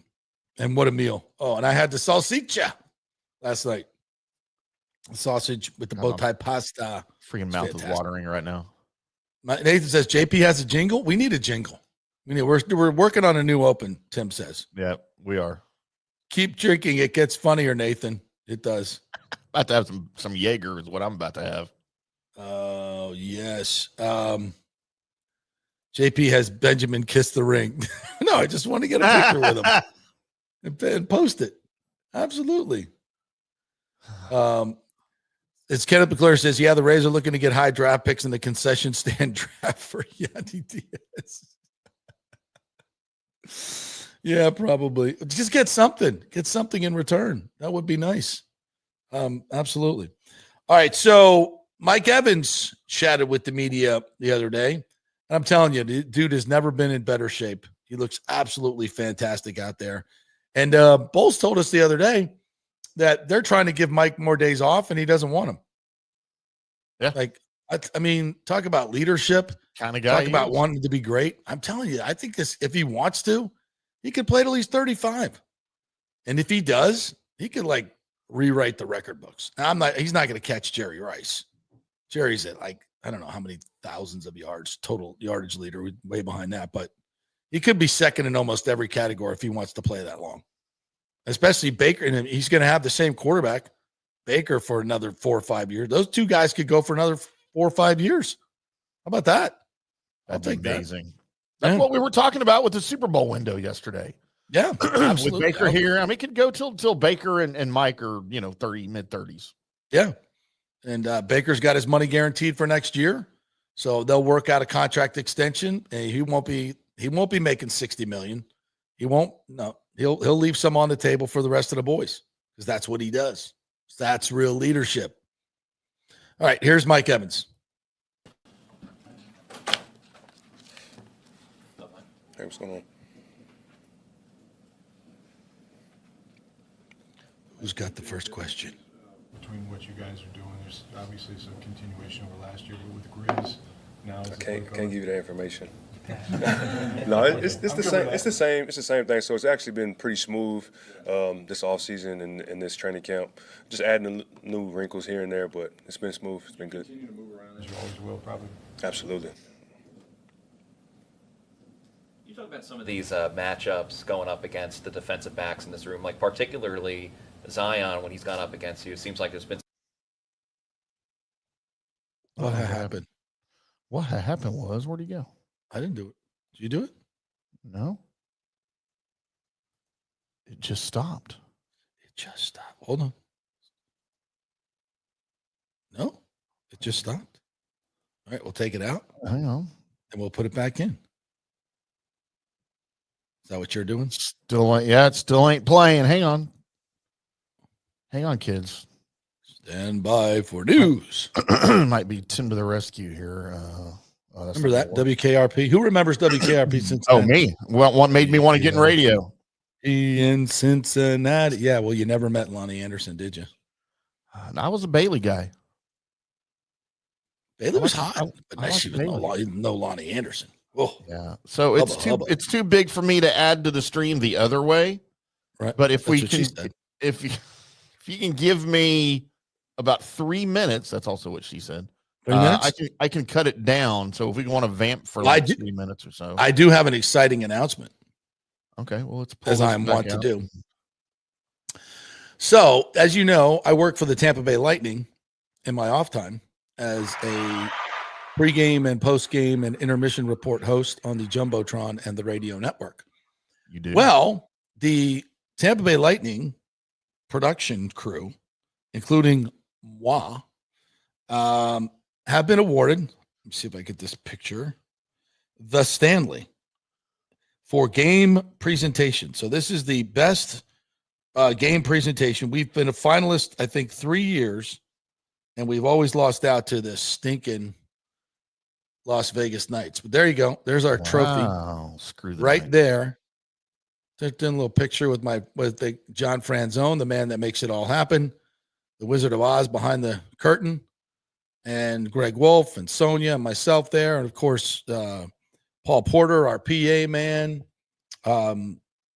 just the whole crew, the Blue Crew, our director Felicia, and Stephen Fry and Lisa, and all the folks. There's tons of people that I work with up there, and I'm just a very small portion of this incredible production that they put on. All our editors, all the amazing people that work on this every single time, and it's Jeffrey Vinnick and going back to Todd Lywicki back in the day. They made it an absolute priority that we had to, every single game, we treat it like, look at this. This may be the only game somebody ever comes to at a Tampa Bay Lightning arena, an Amalie Arena.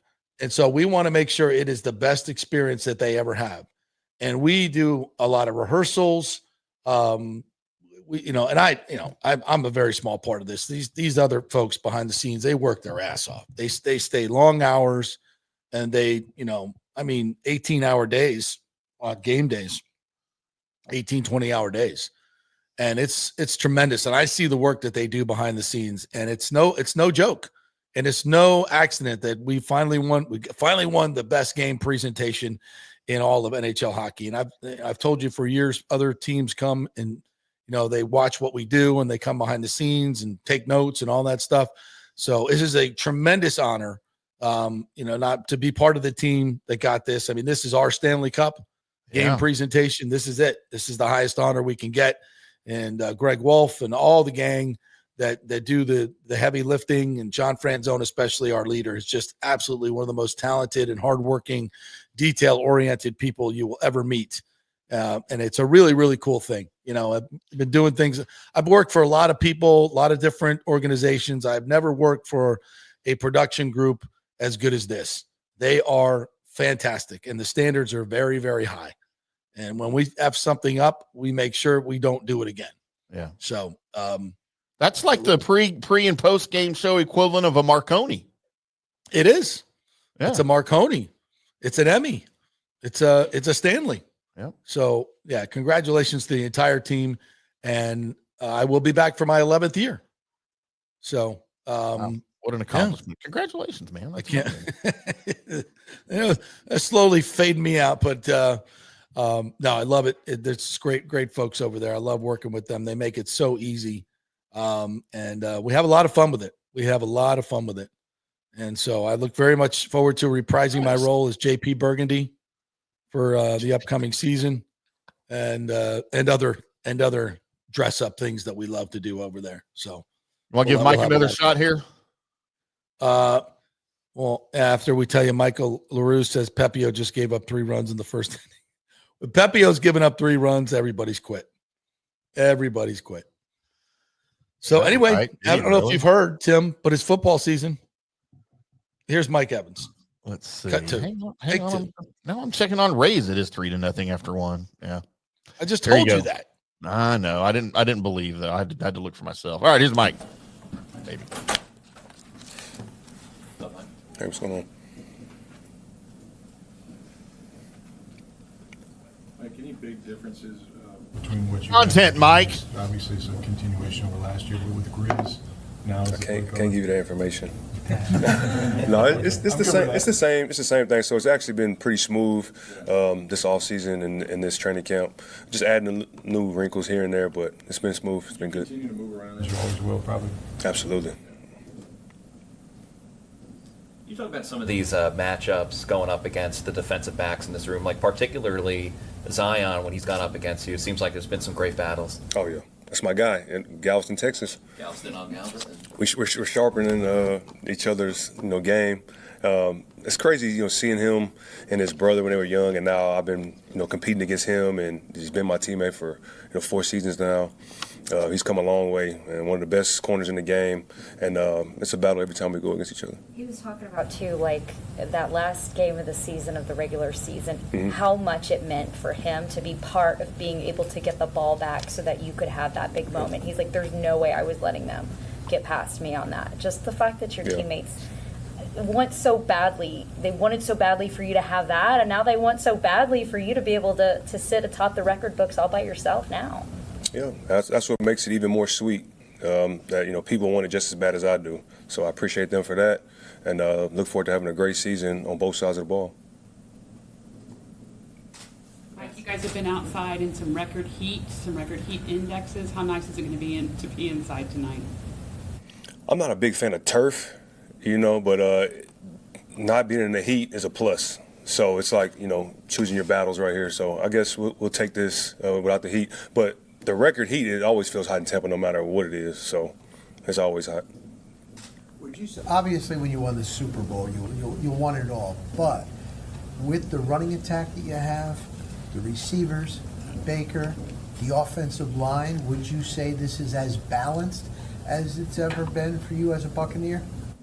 Well, very balanced. We got the same team as last year with a couple of really good rookies additions. It's the same. I mean, I don't know. We have to see. We have to see when it starts firing and real games come. We got to see. So very balanced so far, but we got to see. In the past, it was really important for you to go into a year where you knew that this wasn't just a contract year, that you wanted to keep playing. But now that you're kind of later on in your career, it seems like you're a little more okay with not really knowing what the future holds. How do you approach your seasons now that, you're, I don't want to say getting up there in age, you're still younger than me, but the fact that... Well, I'm getting up there in experience. Obviously, this is my 12th season. I've been the oldest or the most experienced Buck for the past couple of seasons now since Tom left. And, I feel pretty great, though. I feel pretty great. But as I'm getting older, I'm just focusing on what's in front of me. And, that's this season. So, like, when you don't kind of know, like, if this is going to be it for you or not, are you just more hyper-aware of some of the things around you maybe than you would have been in the past? I just feel like I'm just more grateful. I've always been grateful, but I have a different type of gratitude now as I'm getting up there and experience. And, watching the young guys, and that motivates me, and winning motivates me. Speaking of the young guys, we asked you about it later or earlier in the offseason, but Emeka Egbuka has had some training camp days under his belt now. What have you seen from him, especially now that you guys were in paths yesterday and his strides? I've seen what I've expected to see from Emeka. Already a true professional. He's going to be an unbelievable playmaker and have a great career in this league. How about Tez Johnson, too? We spoke to him the other day. It seems like he holds a lot of grudges based on college football rivalries and stuff like that, but he mentioned that you've taken him under his wing, too. That's my guy, man. With the ball in his hands, crazy athlete. He catches the ball really well for a smaller guy, fast guy. Because a lot of smaller guys, they don't have the best hands, but he has really good hands. Is he as fun to hang out with as he is, like, with us? I mean, he's an absolute... He's fun with y'all? Oh, my God. Oh, yeah, same. I mean, like, you could be having the worst day ever, and he just comes to the podium and just... he's so entertaining. There you go. We cut it off a little bit early there. There you go. Mike Evans. Such a good dude, man. Why'd you cut it off there? I just had to cut it off before 5 minutes because that's the most you can have on that part of where we played it from. Okay. For anything over 5 minutes, we have to put in the stream manually, but pulling the curtain back a little bit, so I had to cut it off right there. But so interesting that Ted's my guy. Ted's is my guy. Yeah, that is. I wonder if that helps him in making the team. I was about to say. I mean, I think Ted's is going to make the team. You can't cut a dude if he's Mike Evans' guy, right? You just can't Play your cards right. Politically, right. Make friends with Mike. You can't be cutting my guy, right? Cam Johnson, what are you doing? You better start washing Mike's car or something. Mike's due for a contract again here pretty soon. You don't want to piss him off. I know. Yeah. They're going to pay some guy. Cap's going up, though, guys. Yeah. Cap's going up $25 million. Yeah, there's plenty of money for everybody. Unless you're the Dallas Cowboys and you wait to pay everybody 2 years late. Absolutely. What the hell's happening in the Rays game? They're down 3-0. 3-0, top of the second. Well, how'd Pepio give it up? Camanero's at bat right now. All right. Let's see. In the Yankees, bottom of the first, Dominguez flied out. Chisholm struck out swinging with 2 outs. Stanton homered to left center. 2-run shot. Bellinger scored. Oh, and then Bellinger singled, and then Stanton homered. Right. Oh, God. So Bellinger singled in Goldschmidt. That's a bad start. And Pepio's usually a strong starter. So let me see this. Great lineup tonight. Simpson leading it off. Already struck out. Bilau's in there to 2-hole. Diaz in the 3-hole. Aranda in the 4-hole. No Morel in the 4-hole. Well, Caminero. This is my favorite lineup. Today. So Caminero in the 5-hole. Aranda in the 4-hole. J-Lo in the 5-hole. DeLuca batting 7th. J-Lo 6th. DeLuca 7th. Walls 8th. Fortes 9th. But so far, nothing but strikeouts. No hits. Nothing. All right. Not quite through the lineup yet. I mean, you're only 7 deep out of the lineup, so we'll see. Hey, but we still got Morel coming off the bench and Kevin Kelly, so we got a shot. It's 89 degrees in the Bronx. Here's Pepio's line. 1 inning, 3 hits, 3 runs, all earned, 1 K, 1 home run. It's not a good start, boys and girls. No. That is not a good start. All right, we'll take one more break, and then we'll come back and hit some other things here and there that we got planned or don't have planned. If you guys have any questions or thoughts on the Rays, if you want to talk about some college football, we'll do that as well. The Burnham brothers are going to join us tomorrow, by the way. Nice. Programming note. And don't forget, tomorrow, 5 to 7 o'clock is our show. So we'll be doing it at Riveters live. So come down and watch the Rays with us. We're going to stay and watch the Rays versus the Dodgers and have some great Riveters food and drink. So come on down. Back in 3.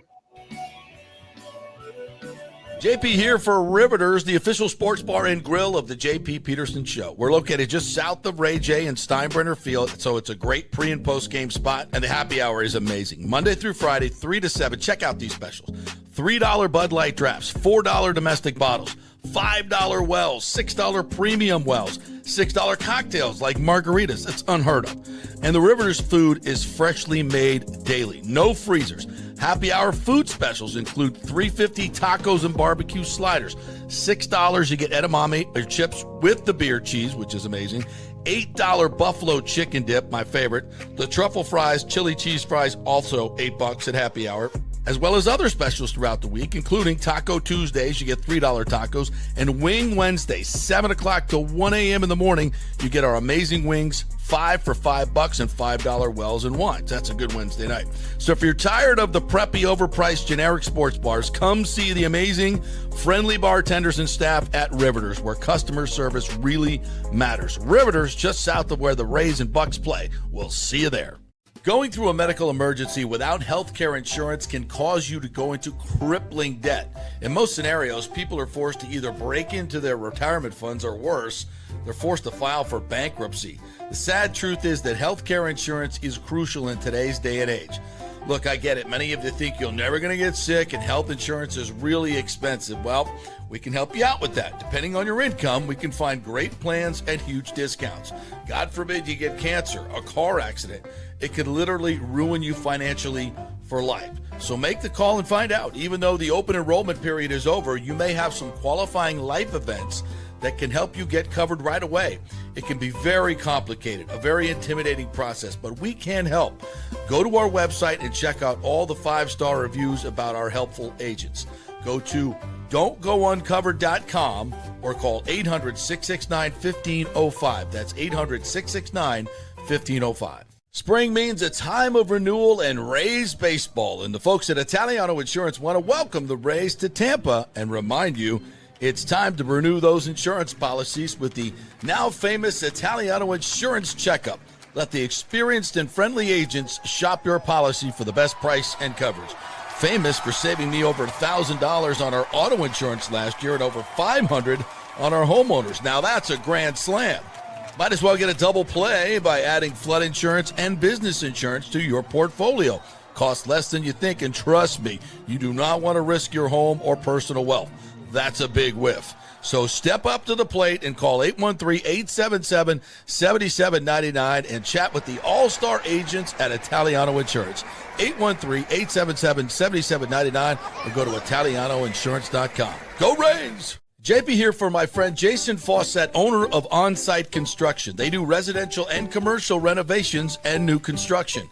As a leading home builder and general contractor, On-Site Construction prides itself on transforming homes through superior craftsmanship, dedication to client vision, and an unmatched commitment to quality and service. It's about building relationships. We take the time to understand our clients' needs, preferences, and budgets so that we can deliver a personalized experience tailored to their unique vision. From the initial designs to the final touches, we're there every step of the way, ensuring that the end result mirrors your vision. Here are some testimonials from happy customers. G. Gibson says, no hidden costs, very honest, reliable, creative, and communicates well. Reasonable and fair with their pricing, no hidden costs. C. Smith said, did not disappoint. I'm very happy with the work. This company really cares and will take care of it. So if you're just thinking about building or renovating, give us a call and let's see what's possible. 813-579-5789 or check out our website at onsiteconstructionfl.com. Are you having legal issues with a business partner or other legal business issues? The attorneys at Walters, Levine, and DeGrave can help. Call 800-616-0384 for a free consultation. At Walters, Levine, and DeGrave, we've redefined what a law firm can be with top-tier attorneys, personal service, and 26 years of success. From business law to civil litigation, we deliver smart, client-focused solutions. Walters, Levine, and DeGrave recently won a $6.4 million jury verdict from a large real estate developer, and they can win for you too. Walters, Levine, and DeGrave. Let's solve it together. Not attorney spokesman. For a free consultation, call 800-616-0384 or go to walterslevine.com. Offices Tampa, Sarasota. Let's go! Right now, back to the show on FanStream Sports. All right, welcome back to the JP Peterson Show, brought to you by the G's Law Group, JPEVSLawGroup.com, and Don'tGoUncovered.com. If you do not have health insurance, kids, you got to get it. Don'tGoUncovered.com can find you a rate that you can work with. They represent dozens and dozens of companies. They can work with you with the Affordable Health Care Act, so you can get a subsidy as well. Just give them a little bit of financial information. They will do all the work. Don'tGoUncovered.com. Just find out how cheap your insurance can be. Don'tGoUncovered.com. You can get the toll-free number there at the website. I've used them many, many times over the years, and they've saved me a ton of money. Don'tGoUncovered.com. All right, a couple of notes here. There's we talked a little bit about this yesterday. The Times has done a story on Hulk Hogan's death. A busy Hulk Hogan was recovering from surgery at the time of death. I was listening to Bubba's show the other day with Dr. Diaco on there. And obviously, Bubba's known the Hogans for a long, long time.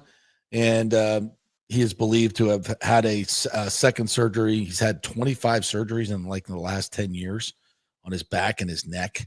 Yep. And he was recovering from another one and was going hard as he always does. And just probably had some complications and passed away at the age of 71. So that very sad, but we're finding out more and more about what happened with the Hulkster. Were you a big Hulkster fan growing up? So, I mean, yeah, by the time, I was my wrestling interest really ended in the late 80s, around 87, maybe 88. So, I mean, he was big in the wrestling world by then, I think. So, I mean, obviously I was aware of it, but I mean, I followed him more as a pop culture, his reality show with his wife and his family at the time back then. And then we also had a Dallas Cowboy offensive lineman that dated his daughter Brooke for a long time, like in the early 2000s, I think. So he was always in the news here with the Cowboys because of that, you know. Right. So, I mean, I won't say that I was a huge Hulk Hogan fan. I mean, I liked him, and if he was on something, I'd probably tune in to check it out, you know. But have you seen the latest controversy about his burial now? No. So apparently there was some, I guess, argument or contention about what he was going to be buried in. He wanted to be cremated. And I guess the family decided against that, as you know, a lot of families do. A lot of families don't agree with that type of thing. My mom wanted to be cremated before she died, and we all said, "To hell with that," and we buried her. You know, what's she going to do? Complain about it? But apparently, there was half of the family that wanted him to be buried in his wrestling garb, and the other half of the family, including Sharon, that's Ozzy, sorry. About his current wife, wanted him to be buried like in the respectful suit, right? Right. So there was this, like, from what I read this morning, there was like discussions of a lawsuit, like about what to bury him in. Yeah, and so I don't know what he was buried in. I don't know. I wasn't able to see what the final result was. But what do you think Hulk Hogan should have been buried in? Now, for me, I'd have done the tux with the bandana, right? Because you never saw him without the bandana really after he went bald, right? So the bandana is a part of his, that's his look, his persona. But I go full wrestling garb. Full wrestling. Would you really? Garb. Yeah. Absolutely. Yeah. And I think that's the way Hulk would have wanted it. Yeah. You think they would give me in a Hulkamania before he died, right? Yeah, I would say give me a Hulkamania shirt, halfway, like with his hands right here, partially torn. Right. Guns out. Yeah. Guns ablazing. Just like he looked at the Trump rally, right? Tearing Absolutely. off that's how I picture Hulk, even at 70, you know, being able to rip his shirt off and stuff. That's crazy. But I thought that was nuts. Yeah, when you get family stuff. I mean, all families, not just everybody. Oh, when it comes to, you know, man, like last wills and burials and all this stuff, and then the money. Oh my God. See, that's why I regularly maintain. That's why I regularly maintain family is overrated. Nobody needs it. Totally overrated. Nobody needs family. It's just ridiculous. Yeah, we just went through that as a family with my 94-year-old dad arguing about which home he should be in. Yeah. Going to court over it. Good grief. That was all on my sister and my brother-in-law. Just absolute ridiculousness, wasting tens of thousands of dollars in legal fees. So we could argue on where my dad, what home he went to. He's going to be in. And we wanted him in San Antonio, me and my brother, because he lives there, and we could go visit him, and I could go visit him a lot easier than I can way out in California. Oh, yeah. Take a week off from work and, you know, get a car, longer flight, hotels and all that stuff. I goes to my brother. I stay there with my brother. You know, a lot easier, cheaper. I can see my dad. I did it twice in 2 months when he was there. Yeah. You know, whereas in California, it's hard to do. And yeah. So, but no, that wasn't. Plus, nobody deserves to be in California against their wishes. Exactly. You know, it was great when his wife was alive. It was great just to go visit her a couple times a week. I saw why, but she's passed. So he really has nobody in California. My sister barely ever goes to see him. Yeah. But she wanted to exert control over the situation. God, sorry you had to go through that. It's just awful. It's so ugly and awful. Like, no, what's best for him? Like, do you think he wants to see his sons a lot more? Yeah. We took him to the rodeo. It was awesome. He had a great time. Got him a beer. You know what, JP? Steak joint. Here's to JP's dad as I do my daily cheers. Yeah, Jaeger shot. Cheers to JP's to you, dad. Pops. Right here, sorry they had to drag you back to California, and now I can't come see you anymore. Can't take you to the rodeo in Texas. Had to drag his ass back so we could sit in some, you know, really nice place in Newport Beach. Can't go to a rodeo in California. You go to the rodeo in California. Well, there's nobody to take him there. My sister certainly ain't doing it. Right. Get her Gucci's messed up. She might get poop on her Gucci. The hell with them. That's just so crazy. Anyway. Insane. Right? Terrible. Just people fighting over stupid stuff like that. Michael LaRue says Brandon Lau has an $11.5 million club option. I'm guessing the Rays pick that up and try to trade him in the offseason or just keep him.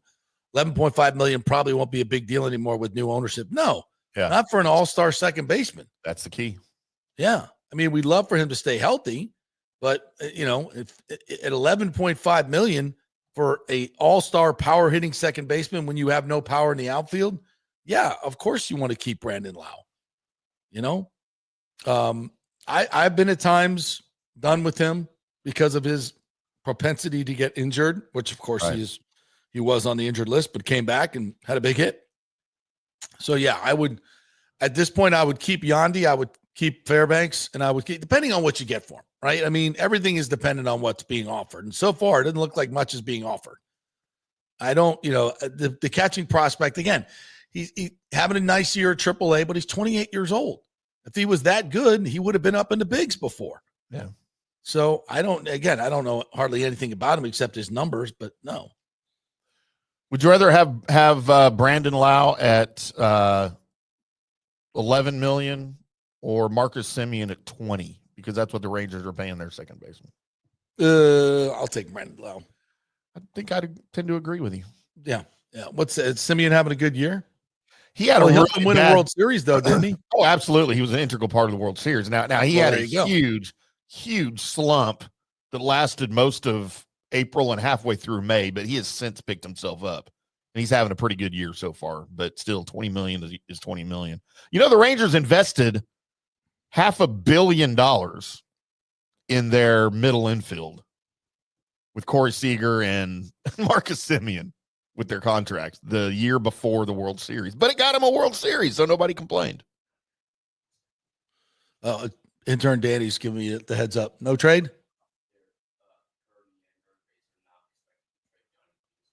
According to Neander, the Rays are not expected to trade Yandy Diaz or Bilal. Good. I think they'll dump whatever they could dump for this year. Anybody on expiring contracts, but if they can keep them and they're good pieces, I think they'll keep them. And well, that looks like what's happening. So, you think Patrick Zalewski got on the phone and said, "Don't you dare! Don't you dare! Don't you dare! Don't you dare sell off Yandy Diaz to the Red Sox? We're not going to let you.